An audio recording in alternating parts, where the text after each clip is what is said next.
Weet jy, as 'n mens dink aan jou bloedsomloopstelsel, wat kom eerste by jou op? Seker maar net 'n klomp pype, nê? Maar wat as ek nou vir jou sê dis soveel meer as dit. Dink daaraan as 'n lewendige, superintelligente vervoernetwerk, 'n dinamiese snelweg wat heeltyd besig is om aan te pas en te verander. So, kom ons spring weg en kyk 'n bietjie dieper na die ongelooflike biologie van ons bloedvatwande. So, die groot vraag waarmee ons begin is jou bloedvate regtig net eenvoudige pype? En die kort antwoord, absoluut nie, glad nie. Soos ons gaan sien, is hulle ongelooflik komplekse, lewende strukture wat reageer op letterlik elke hartklop en elke liewe beweging wat jy maak. Goed, kom ons kyk na die twee hoofpaaie in hierdie stelsel, slagare en are. Dis nogal maklik om te onthou. Die slagare is jou snelweë. Dink aan die 1-1 in spitsverkeer. Hulle is dik, gespierd en is gebou om daai hoë druk te hanteer. Die are, aan die ander kant, is meer soos die rustige terugkeerroetes. Hulle is dunner, werk onder lae druk en hulle is eintlik soos reuse opgaartanks vir jou bloed. Ons noem hulle weerstandsvate en kapasitansievate. Nou, daai terme klink dalk 'n bietjie tegnies, maar moenie bekommer nie. Ons gaan nou presies kyk wat dit beteken. Reg, so kom ons stel onsself voor ons is 'n klein rooi bloedselletjie.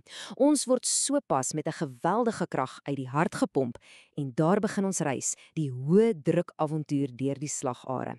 Dis die pad wat uit die hart lei. Hierdie slagare word weerstandsvate genoem en hulle het 'n baie belangrike drieledige werk. Nommer 1, hulle is natuurlik die hoofkanaal vir bloed. Nommer 2, hulle moet die skok van elke kragtige hartklop absorbeer, amper soos 'n skokbreker. En nommer 3, hulle is spesifiek gebou om daai hoë druk deur die hele stelsel te handhaaf. Hulle dik elastiese wande is net perfek vir hierdie rowwe, intense omgewing. En nou gebeur hier iets baie interessant. Kyk gou hierna. 'n Reuse drukval. Ons klein bloedselletjie verlaat die groot slagare teen 'n stewige druk van so 100 mm Hg. Maar kyk wat gebeur die oomblik as dit die arteriole, dis nou die klein vertakkings bereik. Die druk val skielik drasties. Hoekom? Wel, hierdie arteriole is soos die verkeersbeamptes of die gatekeepers van die bloedsomloop. Hulle beheer aktief waarheen die bloed gaan en hulle reguleer die weerstand. En dit is krities want hulle verlaat die druk net voor die bloed die superdelikate kapillêre vate bereik. Goed, ons het die hoë spoedsnelweë en die drukbeheerhekke oorleef. Nou vertraag alles. Ons bloedselletjie kom uiteindelik by sy bestemming aan. Welkom by die plaaslike strate van die liggaam. Dis hier op hierdie mikroskopiese vlak waar die regte werk gebeur. So hierdie kapillêre is die exchange zone. Moenie dat hulle klein groot in jou vloes nie, as jy almal sou oopsprei het hulle 'n reuse oppervlakte. En hier is die sleutel. Die bloedvloei vertraag tot 'n slakke passie. Dit gee genoeg tyd vir die touwerkuns om te gebeur. Suurstof en voedingsstowwe word afgelaai by die weefsels en al die afvalprodukte word opgelaai vir wegdoening. Hulle struktuur is perfek hiervoor ontwerp. Maar, en dis 'n groot maar, nie alle kapillêre is dieselfde geskep nie. Kom ons kyk na die eerste tipe, die aaneenlopende kapillêre. Die beste manier om hieraan te dink is soos 'n hoë sekuriteitskontrollepunt by 'n lughawe. Jy kry hulle in supersensitiewe areas soos jou brein en jou longe. Die aansluitings tussen die selle is baie nou, wat beteken hulle is uiters kieskeurig oor wat mag deurgaan. En dis natuurlik absoluut noodsaaklik om hierdie belangrike organe te beskerm. Volgende op die lys is die geperforeerde kapillêre. Geperforeerd beteken basies dit het klein gaatjies of poreë. Die wetenskaplike naam is fenestra. Dink daaraan soos 'n sif of 'n filter. Hulle is perfek ontwerp vir plekke waar baie vloeistof en klein molekules blitskannig moet beweeg. Byvoorbeeld in jou kliere wat hormone afskei of in jou ingewande wat al daai voedingsstowwe moet absorbeer. En dan die laaste tipe, die diskontinue kapillêre. As die voriges soos 'n sekuriteitshek was, is hierdie die oop ligmarkte van die liggaam. Hulle het letterlik groot gapings in hul wande. Jy kry hulle hoofsaaklik in die lewer. Hierdie wye oop deure laat groot goed, soos proteïene en selfs hele selle, vrylik tussen die bloed en die lewerweefsel beweeg. En dit is natuurlik krities vir alles wat die lewer moet doen. Reg, die aflewerings en optel is gedoen, nou is dit tyd vir ons bloedseltjie om huis te gaan. En die hele omgewing verander nou weer heeltemal. Ons sê totsiens vir die hoë druk snelweë en hallo vir die lae druk, hoë volume terugkeerroetes. Welkom by die are. Onthou, ons het gepraat van kapasitensievatte. Wel, dis die are. En die rede is omdat hulle ongelooflik buigsaam is. Hulle is eintlik die liggaam se hoofbloedreservoir. Dink daaroor. Op enige gegeewe oomblik hou jou are tussen 60 en 80% van al jou bloed.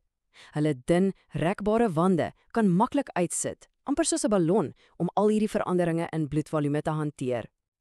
Maar dit bring ons by 'n logiese probleem, né? As hierdie are so 'n laadrukstelsel is, hoe op aarde kry hulle dit reg om bloed, veral van jou voete af, die hele lang pad terug op te stoot na jou hart toe, veral teen swaartekrag? Dis 'n goeie vraag. Die oplossing is so eenvoudig, dis briljant. Een-rigting klappe. Dit werk so.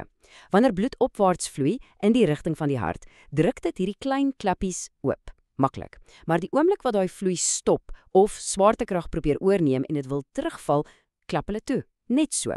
Hierdie ongelooflike slim ontwerp blokkeer enige terugvloei en maak seker dat bloed net in een rigting kan beweeg, op terug na die hart toe.